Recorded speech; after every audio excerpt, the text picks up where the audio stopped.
Saudara sekalian, sholat duduk bagi orang yang tidak berupaya berdiri, lakukanlah sholat dengan duduk.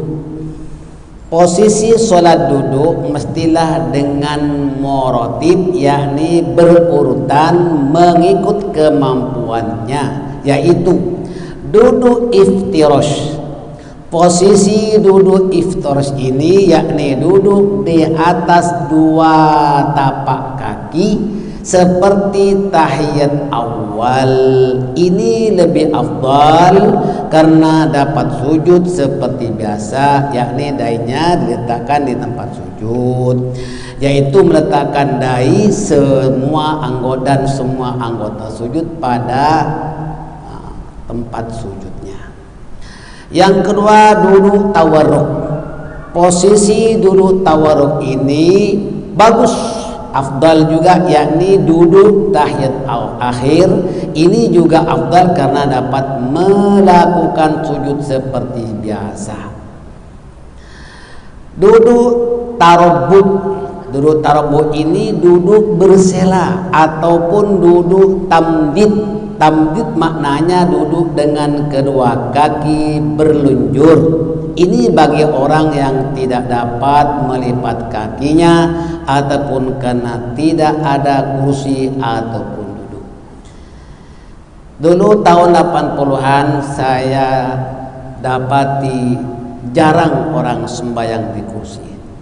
Kebelakangan ini di masjid-masjid sudah semakin ramai. Macam tadika kalau hari Jumat, setelah tengok-tengok orang tua, ya, karena itu orang yang sakit kaki tak dapat mendirikan sholat dengan berdiri. Dan duduk di kursi ini nanti saya terangkan kemudian. Saya akan memberi penjelasan berkenaan duduk seperti duduk iftirash, yakni duduk seperti tahiyat awal ataupun tahiyat akhir. Saudara-saudara sekalian, kenapa kita dapati para asatidzah menjelaskan tentang duduk di kursi itu berbeda-beda? Kata ini sah, kata ini tak sah. Kenapa? Sebab itu tidak ada tuntunan dari Rasulullah SAW.